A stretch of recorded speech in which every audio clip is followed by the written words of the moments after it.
welcome to PWRMUMS' first ever panel. I would like to introduce our two guests. We have Marisa Hall and we have Amanda Lynn. So today we're going to talk all things feeding of babies. We all have our babies born within 3 weeks of each other, so they're all in the same phase.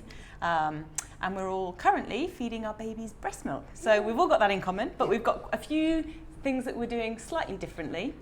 I breastfeed, and I always wanted to breastfeed, and I figured, it'll be the easiest thing to do, and it'll be the cheapest thing to do. I mean, I definitely thought about the easy and cheap. Yeah. Cheap, definitely. Easy was not for me.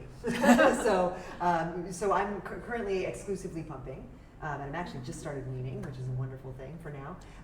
But anyway, for me, it was more like, what is the most convenient? Not necessarily, like cheap was a consideration, but convenient versus easy.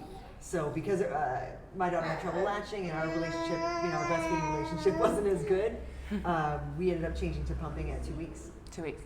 And how about Simone? So with my first, with Milan, I exclusively pumped for the first 3 months because he didn't know how to latch. Yeah. And with her, I purposely wanted to not need to pump because I felt that I was restricting what I could do by needing to be home to pump, or I couldn't go out for as much as I wanted to go out because I had to bring milk and make sure it was cold.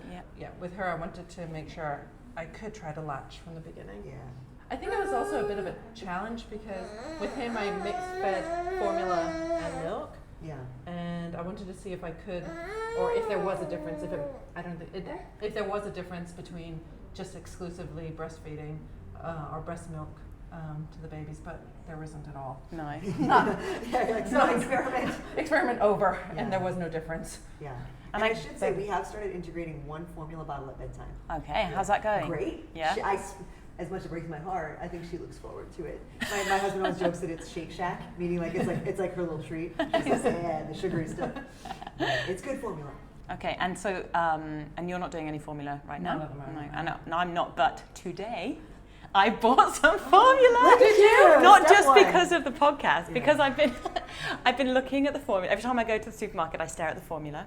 And last week, it got into my basket for about 30 seconds, but then it went back on the shelf. But today, I was in a rush because I had to buy some wine for this podcast. The important thing. And I just put it in, and I put it on the conveyor belt, and I took a photo and I sent it to a friend. And I was like, I've sent it now, I've done it, I've got to buy it. So now the question is, how long will it sit unopened in my cupboard? Mine sat, from the day she was born. Yeah. Mine sat right there. It's funny, isn't it? Because for me, like Solana, I do a mixture of pumping because when I'm working in the morning, I'll pump and I'll leave enough milk so that I can go to work. I hate pumping. Like, I truly hate it. I pump at night time for the next day. Because then, in case it's not me, in case I'm going out or something, someone else can feed her. Plus, she drinks a lot at night time. That's great. And I don't know if I could, in one feed, I don't know if she could get that much from me, because there's no way of knowing, right? So for me, just the thought of being able to pump at night, and if I get enough, great. If I don't have to spend my whole night being a slave to the pump. And I truly believe your boobs are either good for pumping or good for breastfeeding, and I think mine are good for breastfeeding, but pumping is like, it's like a manual job, plus the electric pump is, I've had enough. Whereas mine was like truly the opposite. As soon as I finally invested, because I didn't even have a pump. I was so set on breastfeeding nursing that I just didn't even own a pump.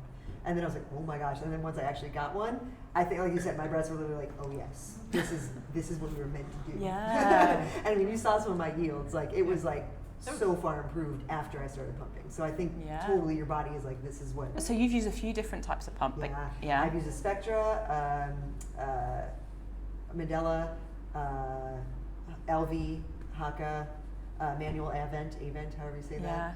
Which is your favorite? My little Spectra. My little Spectra's my favorite. Your little Spectra. It's this big. It's like this small little cookie. It's silent. It's powerful. It's amazing. That's what we all want. 10 out of 10. 10 out of 10. I like the convenience and the ease when it works of the Haka. I really enjoyed that, and especially in the beginning when she was only feeding from one side, and I just being secure enough that everything was getting expressed out, so my body could go and make more milk. That I would never be in a situation of not having enough milk. I liked that, and I liked how easy it was to clean. I do miss the haka. I even like the feel of it. I like everything about it. Yeah. Haka, do you want to sponsor our podcast? Yeah. Haka. But I found that now if I try to use it, nothing comes out. So I still use it now, but there's no way I can feed and use the Haka because of Wriggles McWriggleton. No, you mean kicks it off? Alligator rolls, yeah. Captain, big legs over here. Same thing. And she would do it at 2 weeks old. Like I said, I couldn't even get it on at 2 weeks old. She'd kick it off. Oh, okay. So, yeah. Louise is an athlete, so Simone and Lana were a bit more relaxed in the old Still development. Yeah, still no. Still no. And we're back.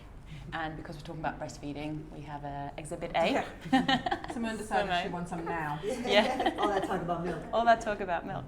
So there's one thing about breastfeeding that we've all said is the convenience of breastfeeding, or as it turns out, pumping. Yeah. It's quite good. Now, some people might argue that the convenience of formula is better because you know exactly how much milk your baby's getting. Yeah. You can just carry it with you. You can drink wine. You haven't got to worry about whether that's influencing your breast milk. Yeah. So I guess none of us really at the moment would know about that because at the moment you're just doing one bottle at night time. But that is convenient though, because then I can have a glass of wine with my dinner, for example. Because that's the one time I'm not expressing, so it's good. Yeah. Cool. Well, what I liked about formula with my first one was I never needed to worry if I ran out of milk. Yeah. I didn't need to have a store a stash in the freezer. It was okay. I could just have a tin and it would be fine. And it was that peace of mind that if I was late somewhere or I was late picking him up from my mom's, she had something to feed him with. Yeah. He would never be in a situation where I had to leave whatever I was doing right now to get home to give him something to eat. That's very true. That's really nice. I like that about it. I like a lot of things about formula, but I really like that part. Yeah. And for me, the thought of sometimes when I'm pumping and I'm not getting enough, I feel like I not waste time, but I'm there pumping, she's playing. I'm not really interacting with her. I might be singing nursery rhymes, but I feel like that's a bit of wasted time. Like in my mornings, I specifically wake up before she wakes up so that I can try and pump, but inevitably she'll hear me moving around and she'll wake up. Come and play with you. And so then I've got a good 20-25 minutes where I'm trying to pump a bottle for while I'm at work, then I'm not playing with her. That actually I feel like I could be playing with her. So I just need to I think in my head, I just need to get over the fact of giving her the formula, but for me, for some reason, I just can't do it. And my mum's saying, just do it because you're giving her food now. Like it's not like she's only purely having your liquid gold, which it is liquid gold. Yeah, it is. As we know when we knock it over and it goes. Also, Legendary sponsor us. Okay. Oh yeah, we are all fans of Legendary. Speaking of liquid gold. Yeah. So I think that convenience factor of being able to know that you've got milk and not wasting time or food, then the mum guilt, because mum guilt comes into everything, right? Well, and if I can just contribute like the nutritionist perspective, right? Formula yes, you for may. A baby, well, just saying, formula for a baby that's eating solids and taking solids well is the exact same as us adults taking protein powder or vitamins to supplement our whole foods diet. So for me, I can't get the amount of protein that I need for my particular macronutrients without protein powder. I know that Louise can't get the iron that she needs without that bottle of formula. Because right now she can't eat the volume of iron-rich foods that would get her to that point, and my breast milk is no longer providing that iron to the level that she needs it. So for me, it's a no-brainer. It's like her protein shake. It's like her supplement, So that if that helps you give her the think of it as a positive. Think of it as like she actually needs that supplement. Oh my gosh, to meet her basic needs. I'm a neglectful parent. Get that formula out. Call my husband. It's true. It's literally, it's exact same function as protein powder or vitamins for us. Same, no different. That's great. Yeah. So we should have mentioned as a disclaimer, anytime we give each other advice and we say, where did you get that advice from? We're like, oh, I asked Amanda. When it comes to nutrition and fitness, other things. Amanda is our go-to. My husband or others, you know. And how about then talking about food and introducing solids? So we've all introduced solids now. Yay. We got there.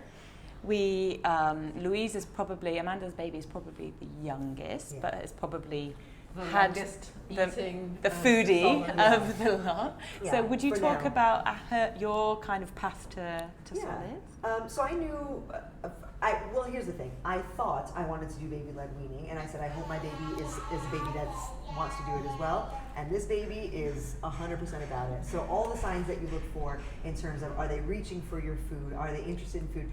Does their mouth move when you chew? Stuff like that. She had all those signs. By how many weeks? 12? Definitely by 4 months. By 4 months, that was all happening. But I knew she wasn't digestively ready. So at 4 months, we started letting her experiment with textures. So we would cut a banana and let her squeeze it. or we would cut a papaya and let her squeeze the juice out, or we'd put it in a net feeder where she could suck on it but not actually ingest the rinds and the fibers. And that was about 4 months. At 5 months, we started actually letting her taste and swallow the food. Right. So we let her put it in her mouth, we let her mash it around a bit. Typically she would spit out most of the food. Yep. Because at that time she didn't have a swallow or a chew ability, so she would just kind of mash and spit. And then now that she's 6 months old, she's chewing and swallowing. Yeah. So I was mentioning to you guys earlier, we tried beans today, and she chewed and swallowed and drank water. So and she's got teeth. And she's got teeth. So that really helps the chewing process when she has teeth. Yeah. But she understood like mastication even before she had the teeth. Like she was masticating food, so we knew that she was going to be okay. Yeah. But the occasional gags do happen. Yeah. Talk us through how you deal with the first gag. Here's the thing, because I had read so much in baby-led weaning, I knew they were coming. Yep. So it was almost like anticipation, like when's it gonna happen? Yeah. And I think, what was her first gag on? I can't even remember. But really, what they say is true. Rarely is the baby phased. Yep. The baby is completely unfazed in the eating experience. So she's eat, right back to eating. Nothing, doesn't even miss a beat. Yeah. Whereas the second that you see the gag and you see her eyes kind of close, you're, oh my gosh, it's happening. Yeah. Unfazed. So we've never had a gagging episode interrupt her enjoyment of eating. Yeah. So that was good. I think if there was continuous gagging on a certain food, that we'd probably save that food. But a recent one that I was just thinking of was the falafel. So, falafel's really dry, really crumbly. I can't believe she had falafel. It's she's amazing. Like, the more flavorful, the better. Yeah. So we can't get her to eat bland foods, other than the oatmeal. But we gave her this delicious, amazing sourdough over the weekend. I was like, sourdough bread, girlfriend, and she was like had no time for sourdough bread. Give me some salted butter. Yeah, so she was, exactly. She was like, some rosemary. Yeah. But so the falafel, she definitely loved she loved because she could feel it, squish it, and it was a little tiny ball, so she wanted to hold it. But that one was a big gagger. She gagged like twice, getting one ball down. But she did swallow it. Oh yeah, she got that one. Wow. Yeah, because again, it did melt fairly quickly. Yeah. But when something, because she is a foodie, when something is delicious, she tries to hyper fast eat it, and then. Does she cry when it's finished? Oh yeah. Yeah. She shows her displeasure. Yeah, she shows her displeasure, and if she wants more, it's not unclear. Okay. So I wonder if she wants more. Maybe her first word will be more. Yeah, well, we aren't doing any baby signing. We probably should, but I'm definitely trying to be consistent with the words more and done. Oh, nice. Are you done? Or you want more? Try and show the difference in those two words. We'll see. Pending. What about yum yum? Because whenever I feed, I'm lucky because she seems to like everything I give her, but I'm still like, yum yum. Yeah. And then I take a bit myself, and quite often I quite enjoy it. Yeah, same. Whereas some people at this table have never tried the food that they give their baby. Wait, why? The combination is just awkward. It's bizarre. Yeah. There was one day she was having apple and broccoli and apple some zucchini. Yum yum. Yeah, that's right. Yeah, no. Sounds So now we're delicious. separating them. She has savory vegetables, and then she has her fruit and yogurt. So she has her vegetables and yogurt and fruit and yogurt. Her dessert. But we're not mixing it into the same bowl No. anymore. Yeah, She's going to be that child that has a plate and she's like, I can't have my peas touching my meat. She'll be the opposite. She'll be like, only have my piece touching my meat. It's like, I need the mix of flavors. But that's a real thing. There was one point in time with Milan, it couldn't touch. Really? And so then we brought out the plates where they were segmented and it didn't touch. And he was fine. And he was fine. But you luckily grew out of that. But that's real. That's what we have to look forward to. Yeah, right. Yeah. They all have something. They've all got something. Every kid has something. Yeah. We'll find out what these ones have. We will. soon. And so with Simone, she's your second child. Yeah. So the difference being is that for us it's brand new. We've never done it before, so we might be more eager as parents to try. Yeah. As a second-time mum, you know that as soon as you start food, the poops change. Those are disgusting. They're going to be eating food for the rest of their lives. Yeah. So you're potentially a bit more laid back in your approach of, I think we'll that's leave very it a nice while. way of putting it. Yeah. I wasn't because their poos just change, and Yeah. poos on solid is vastly grosser Yeah, than it poos is. on milk. That I was now really see that. waiting for 6 months to delay the inevitable before we started on solids. But it was also because once we started on solids, I felt like I needed to have that solid available at that mealtime, and I could be less spontaneous than I could be with if I just needed to put her on the boob or give her breast milk. But she loves it so much. Her legs do a happy dance when she sees the bowl. Yeah, that's how you It's know. the bowl, isn't it? Oh, Or she loves the bowl too. Yeah. Like the bowl of joy. The bowl of joy. You see it, and she can be doing something else. She can be really engaged in her toy, and she's like. And sometimes I bring it in advance because say it's a bit cold from the fridge, so I want it to stay there a while. No. Nope. She sees that bowl and game over. I want it now. Yeah. Game on mail. So the one thing that puts me off baby-led weaning is the mess, but it gets everywhere regardless. And here's what I'll say. I don't, maybe it is a blessing that we're in this house. We get her all going over here. Yep. And then everything just goes right out to the backyard and it gets the hose. Hose down. Yep. Including durian. Yeah. Oh, durian we had to soak that plate.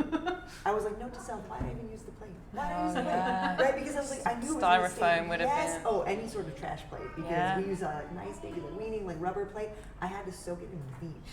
Oh no! Yep, and then wash it obviously in like safe soap because I was like, this is like, because it was like the smell would not get out of the plate. It was just it's that silicone. Yeah. And all you Her could lobster smell. plate. Her lobster plate, my favorite baby-led weaning plate. Lou's doing baby-led weaning because of Amanda. Because Amanda likes the plate. Yeah, exactly. Yeah, it's like Amanda loves this plate. Therefore, really quick though, I did want to say about because you mentioned about like progressions of foods and stuff like that. We are not doing traditional baby-led weaning, which is like 100 foods in a certain order. Oh, is So it? There's an order. There's an order. It's not just give them and food to hold. it's based on digestive science. So I hold it in high regard. Yeah. Just practically, we haven't been able to do that. Right. But also, is it where did baby-led weaning come from? Which country was it developed in? I think the UK is where it's most popular. Okay, because then I can't say that it came from there. Yeah. But I think the biggest community for BLW mom. Yeah. So like I'm in a bunch of the communities and they're all London based. So I have to think that's where the hub of baby. I just wonder whether that's where. If there's a different opinion out there, I'm happy to hear it. Yeah. I wonder if the foods then that are available, a lot of the fruits and vegetables will be readily available in the UK, but they're not necessarily readily available here. So one of the first was like parsnips, and I was like, parsnips are a little challenging out here. Yeah. Well, they're not, but they're $17. Yeah, that's what I mean. Yeah. Like it's challenging on my purse. to get in my house, and especially like I said, when there's durian down the block. And, and then it's like the $17 parsnip. I mean, it's going to be durian. It's going to be durian. So. And how about when you're out and about? Do you bring food now? Depends. Yeah. If we're going somewhere where we know we can order it. So speaking of Singapore, so we were somewhere where I knew we could get soft-boiled eggs and toast. Right. So we just ordered soft-boiled eggs and For toast her. for her. Yeah. Yeah. How I mean, she eats 1/2 of 1 yolk and 1 gram of toast. Yeah. Right. But at least she has something that she can Yeah, eat. and then So do you eat the leftovers?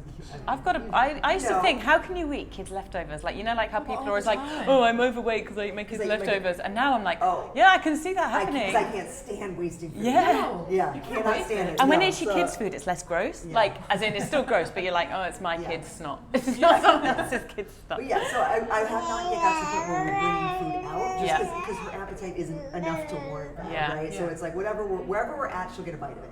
Yeah. So avocado toast, easy, right? Kaya toast with egg, easy. So like we haven't given her any like intense food outside yet.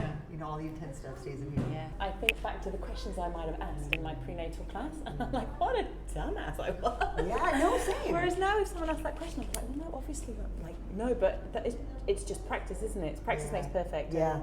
It's Practice making having more babies. Or No. practice making more birth plans. That's Amanda. Just with everything Yeah. to do with having Yeah. a baby and breastfeeding. Yeah. Well, and for example, I'll have a pump on hand this time. Yeah. Like, should I want to pump? Oh, like, I have a just- question. It's so ridiculous. Would you pump? Did you have to pump to bring your milk in? No. It just came in. Yes. Yeah.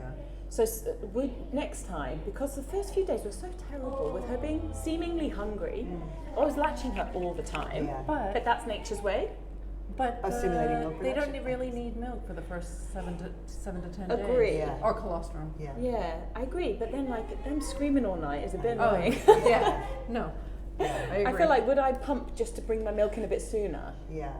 I feel that having her and Milan, who couldn't latch, and the milk that I have from her now, the saliva helps.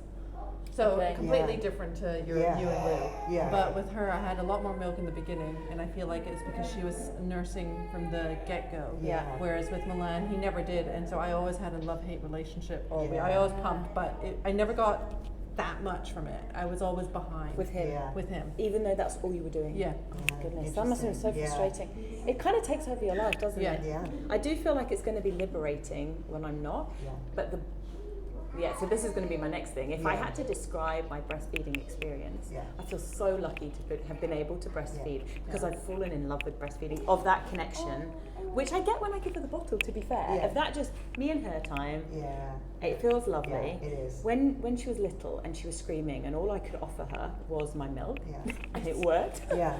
So I think But like it gives you that added confidence as well. It makes you Yeah. feel like the super mom that you Yeah. are. Yes. Yeah. That I can do this. I have it. I'm Yeah. in control. Well, not in control, but I can help the situation. I Yeah. can calm her down. Yeah. definitely. And Yeah. my top tip for anybody, if they are able to latch their baby when they're little and they're screaming in a car seat, Yeah.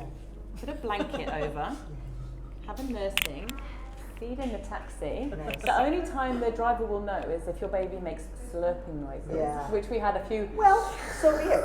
So be it. We had Slurpy McSlurperton. Yeah. But that would be my top tip: is learn how to feed in whatever position you need to. Yeah. Not okay. Physio disclaimer: don't hurt your back and neck. Yeah. You're gonna hurt your back and neck anyway. Sit straight, engage your core, Yeah. and feed your child. But I've got some friends that are like, what do you mean you can feed standing up, or what do you mean you can feed on this bar stool? I'm like, I fed marching up and down East Coast Park. Yeah. Like, if you can, Yeah. do it, because it makes your life so much easier Yeah. than needing to find. Like, my mum was always like, you're doing so well because you're just doing it wherever. Yeah.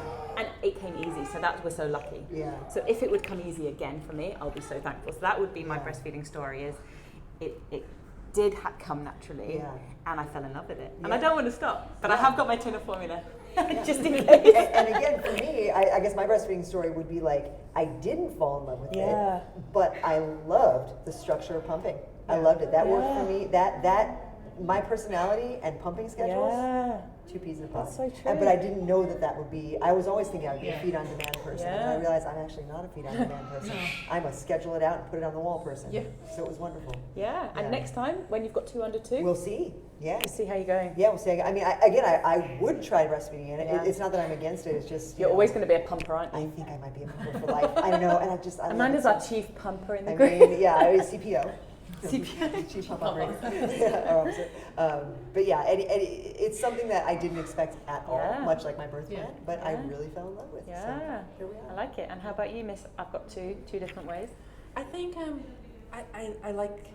would like and I need both. Yeah. So I think with the pandemic and everything, it's helped in a way because I don't need to pump as much as I thought I would, and I can stay at home Yeah, with her that's and true. still work. But if I need to, I can pump and I can get that milk for her. So I Yeah. think it's The flexibility. I like exactly that's it. I just want to be Yes. able. I want it all. I want that I want it Yeah. all. Including for you to be quiet. Yeah. But I want that flexibility Yeah. to for whatever option I choose Yeah. Yeah. for it to allow me to do what I want to do and what I need to do. Pumps are just amazing. Like, Well, funny I you hate say- them, but I love them. Yeah, about the taxi though thing, which is actually really funny. So I always bring a bottle of milk in the taxi, right? And because Louise does tend to get a little bit fussy in the taxis. And last play that we went to, I fed her. I did the fatal error. I fed her all of the milk on the way there. Amanda. And on the way home, I have never wanted to nurse more than I did right then because I was like, she's literally going to lose it for 25 minutes, and she did. We were in Tanjong-Ru, so around the stadium, Yeah. and the whole time she did not relent for a second, struggling against the car seat straps, pushing against the car seat, like the whole time. And I was like, I did not plan this well. No. And again, if I had the boob option, I could have been like, please. I'm surprised you shut didn't your mouth. try. I was seconds away. I was like, Yeah. this is really bad. And I should have mentioned maybe at a different time, she rejected the pacifier at like 3 months. She just. Oh, I thought she was with Mr. She Whoopidum. was wonderful with it. And then she just Decided no more. decided, she was like, I had no need for this. You And I know was why? like, She realised that it was not giving her anything yeah, back. that's true. There was no food. It was a involved. one-sided It's like, relationship. I'm sucking it, and it's yeah. not. And I'm getting no And then food I out of lose this. it, and then I'm sad, Yeah. and then Mummy doesn't always replace it. Yeah. So I'm thinking this taxi driver's like, give that little baby a pacifier, but I didn't have one because she doesn't take one, and she, I didn't have any milk, and I was like, I am a terrible mother. Do you know what I do then? YouTube, cartoons. Trying. Cocomelon. I'll do it. You do? Believe, I got a rattle in one hand. I got a screen up here. You know, I'm doing everything. There's nothing. There's no saving it. Yeah, she was just. Oh my God, the anxiety. Oh, in 25 minutes, it was 25 hours. It was an excruciating amount of time. Like to be. And stuck with her the taxi screaming. driver, it wouldn't have even been that loud for him. It's you because it's that stress. I know my husband's always like, just relax, it's fine. They don't mind, and they never mind. Because you say, so sorry nice. about this thing. It's like, I've got 25 kids. It's fine. You're Yeah, like, yeah. No, it's true. Every time I call, I said, I'm so sorry for the, for the Yeah. inconvenience. And they either say nothing or they help me out with car seat. No problem. And I'm like, I know. I have found that a lot of drivers are so nice. yeah. But I think that's also it, right? There's a lot of things where one overthink or overcomplicate the situation, and it's actually not that bad. And it's not that bad. No, you're right. And no, you're absolutely right. Like no one has minded it more than I minded it. Exactly. Right? That's what I just felt so that's what I was trying to say. Okay. On that note, I think that we've talked all things breastfeeding and beyond. We've had a live demonstration of breastfeeding, so thanks to Simone. Thank you so much for joining us and sharing your stories. Really appreciate it. Thank you See so you next much. time. Bye. Bye.